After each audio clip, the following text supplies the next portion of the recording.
My life is like a runaway train, and it all started with that parent-teacher conference.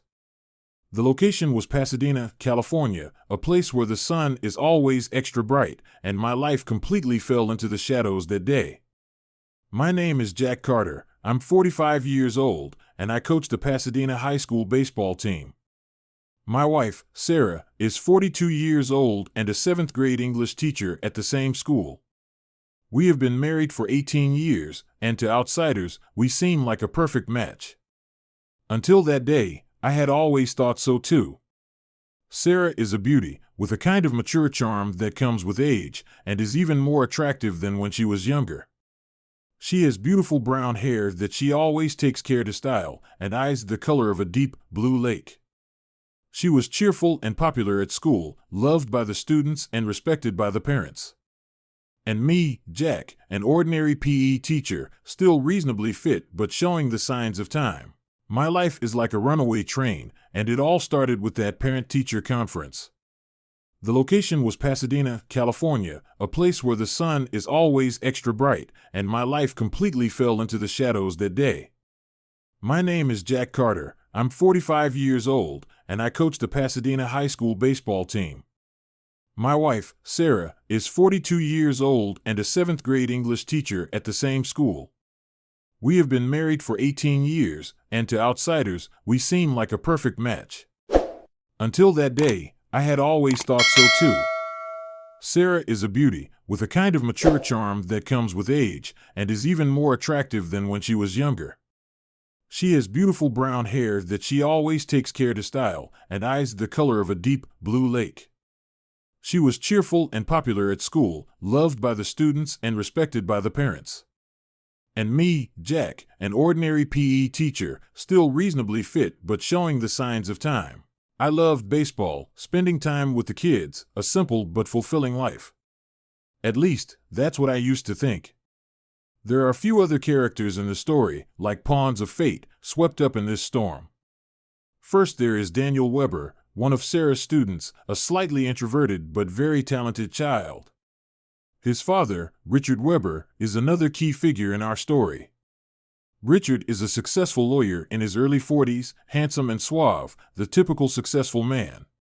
Finally, there is my best friend, Mike, also the school's PE teacher, an outspoken and righteous guy who played the role of my listener and supporter in this storm. There were early signs of trouble, but I was a fool and never noticed. Sarah started to become distracted, always clutching her phone and giggling at the screen when she got home in the evenings. Our conversations became fewer and fewer, and our sex life became routine and passionless. I tried to talk to her about it, but she always used being tired from work as an excuse. I thought it was just the boredom of marriage and that we both needed some time to adjust. I was wrong, so very wrong. That day was the parents' meeting for the 7th grade, and Sarah was in charge of welcoming the parents. I didn't plan on going, but the school suddenly announced that all teachers had to attend to show the parents how much they were valued. I remember that the sun was shining that day, but I felt unusually heavy-hearted, as if something bad was about to happen.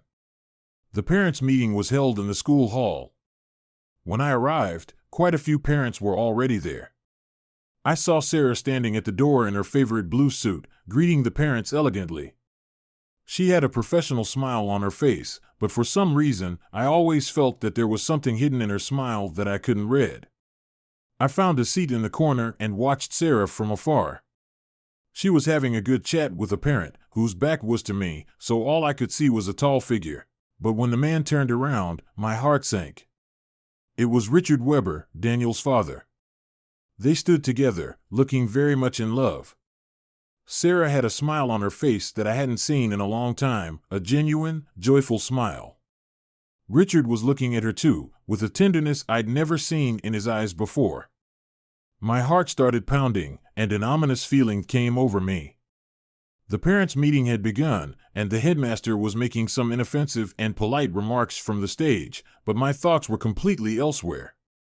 My eyes kept staring at Sarah and Richard, and every now and then they exchanged glances, whispered to each other, and behaved intimately beyond the normal teacher-student-parent relationship. My stomach began to cramp, and an indescribable feeling of anger and humiliation welled up in my heart. During the intermission, I saw Sarah and Richard walk out of the auditorium together and head towards the garden at the back of the school. My rational mind told me to stop myself, but my legs followed like they were magnetically attracted. I followed them from a distance and saw them enter a secluded corner and stop under a big tree. They started talking, but their voices were so low that I couldn't hear what they were saying. But I could feel the atmosphere between them, the intimacy, the closeness, and it cut like a knife. Suddenly, Richard reached out and gently stroked Sarah's cheek. Sarah didn't move away, but closed her eyes and enjoyed his touch. My mind went blank, and a wave of anger rose from the bottom of my heart, almost consuming me. I pulled out my phone and, trembling, turned on the camera and took a few photos of them. In the photos, Sarah and Richard were embracing tightly and kissing. At that moment, my world completely collapsed. I rushed back into the auditorium, found the remote control for the projector, and connected my phone to it. My hands were shaking, but I knew I had to do something. I couldn't let this pass. The parents' meeting resumed, and the headmaster was still talking on stage. I took a deep breath, walked over to the projector, and pressed play. Several photos suddenly appeared on the big screen in the auditorium. The photos showed my wife Sarah embracing and kissing a man. There was an uproar in the auditorium. Everyone was stunned, including the headmaster who was still speaking on stage. The photos continued to play one after the other, each one clearly documenting an intimate moment between Sarah and Richard. There was complete silence in the auditorium, everyone's gaze fixed on the big screen, then turning to Sarah. Sarah's face instantly turned pale. She froze as if struck by lightning. Richard was also stunned. He looked at the photos on the big screen, his face ashen, veins bulging on his forehead. I walked to the stage, picked up the microphone, and said in a trembling but clear voice, "Parents, teachers, hello everyone. I am Jack Carter, Sarah Carter's husband. Today, I want to show you something about the real face of my wife, Sarah Carter." My voice echoed in the auditorium, with anger, sadness, and despair. I looked at Sarah, her eyes filled with fear and despair, but in my heart, there was not a shred of pity. This man, everyone should know, is Richard Weber, the father of Daniel Weber. And this woman is my wife, Sarah Carter, 7th grade English teacher at Pasadena High School. I pointed at the photo on the screen and continued, "They betrayed my marriage, betrayed our family, betrayed all of us." As soon as I finished speaking, there was another burst of gasps in the auditorium. Parents were whispering, teachers were looking at each other, everyone was shocked by the scene before them. Sarah finally came back to her senses and rushed up to the stage, trying to grab the microphone, but I pushed her away. She fell to the ground, letting out a painful groan. But I ignored her. My anger had already made me lose my mind. "Sarah Carter, you bitch," I yelled into the microphone, my voice almost hoarse. "Have you done right by me? Have you done right by our marriage? Have you done right by your students? You're nothing but a piece of shit." My words pierced Sarah's dignity like a sword, and they pierced everyone's eardrums. There was chaos in the auditorium, with people screaming, crying, and trying to stop me, but no one dared come near me. Richard finally stepped forward. He walked up to the stage and tried to pull me away, but I shook him off. "You adulterer!" I pointed at Richard and roared, "You seduced my wife and destroyed my family, and you have the nerve to stand here?" Richard's face turned pale. He tried to explain, but my anger had completely overwhelmed him. "Jack, calm down, it's not what you think." He tried to argue, but my fist was already flying. I punched Richard in the face, and he took a few steps back, blood dripping from the corner of his mouth. There was another scream from the auditorium, and the situation completely spiraled out of control. Security guards rushed up and pulled Richard and me apart. The headmaster ran onto the stage to try and control the situation. But it was too late. My outburst, my picture, had spread throughout the auditorium, throughout the school, and even throughout the city of Pasadena. The PTA meeting was forced to be suspended, Sarah was escorted away by security, and Richard left the auditorium in disgrace, his face covered. And I, Jack Carter, stood in the center of the empty auditorium, feeling a sense of emptiness and sadness like I had never felt before. My marriage, my family, my life, all collapsed at this moment. The next few days turned my life into a nightmare. The school suspended me pending investigation. Sarah moved out of the house, and Richard's wife also filed for divorce. The whole city of Pasadena was talking about this incident, and I became the talk of the town, while Sarah and Richard became the adulterer and adulteress despised by everyone. My best friend Mike stayed by my side, trying to comfort me and calm me down. But I couldn't calm down. My heart was filled with anger, hatred, and despair. "Jack, I know you're in pain, but it's happened. You have to face reality," Mike said to me.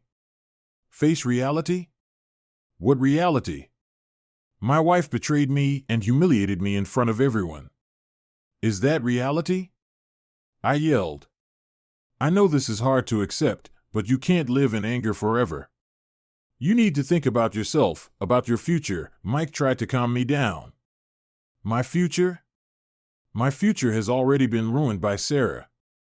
She's ruined everything for me. I said bitterly.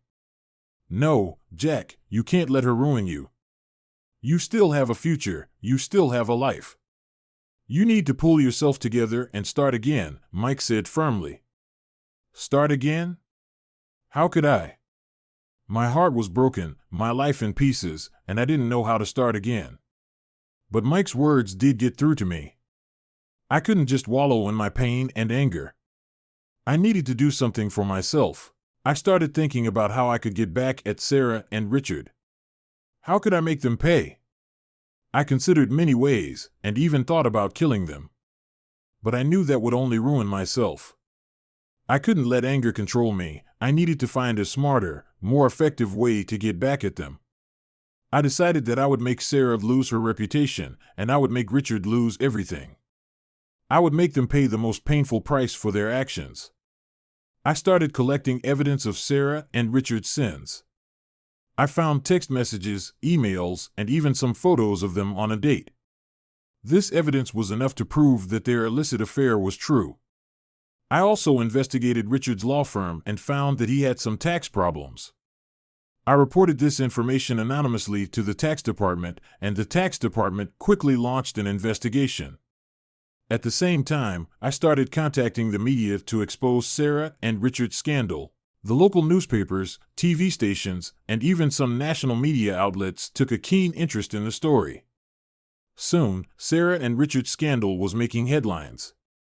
Sarah was fired from school, and Richard's law firm was in crisis, facing a tax investigation and losing clients. They became pariahs, hated by everyone. My revenge plan seemed to be a success. But I didn't feel the slightest bit happy.